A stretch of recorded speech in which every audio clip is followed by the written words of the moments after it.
Go.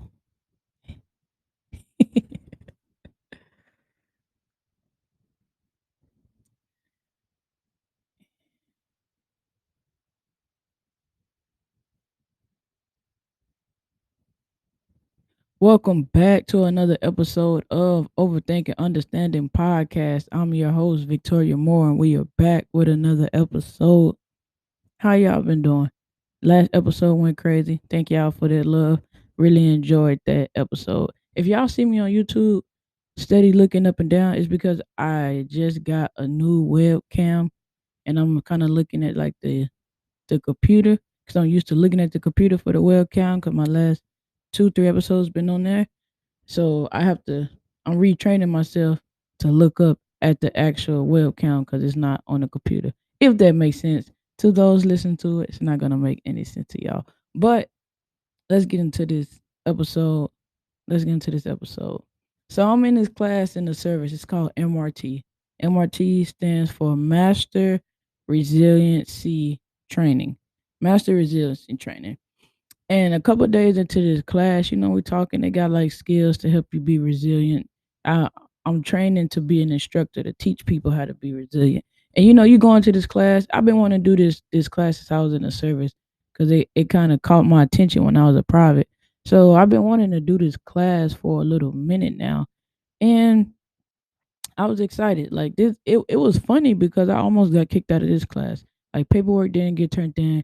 Then they had a slot open, and then I showed up to class, and they like, "Oh, you could be in." Then they like, "You can't be in," but everything worked out beautiful, and I'm on my second. I start my second week tomorrow. Actually, I actually start my. By the time y'all listen to it, I'll be midway. I'll be almost done, but the damn feminist episode. I start my second week tomorrow. But with all that being said, master resiliency training. And like I say, they give you like this like 14 steps, kind of teach you to be resilient. It's basically you training your brain to think opposite to to opposite in the way that you thinking to not get certain things done. Like if that's the best way to put it. Because positive they don't use positive and negative in this class a lot. I really haven't seen them use it at all in order to say like they don't really use it. And in my bio, if you ever read the description for my podcast, one of the words in there came up in the class and it was counterproductive and productive. And they're like, we don't really use negative or positive in this class. We use productive and counterproductive. Now, before we get started with those words, because I know some people may not know what it means, and it's always good, even if you think you know what I mean, got an idea for it, we go read the definition that I want to go off on to make this the best show I can to kind of convey what I'm trying to say. So let's get Siri to read us these definitions. Hey Siri, read the definition for productive. Productive means producing or able to produce large amounts of goods, crops, or other commodities. Hey Siri, read the definition for counterproductive. Counterproductive means having the opposite of the desired effect.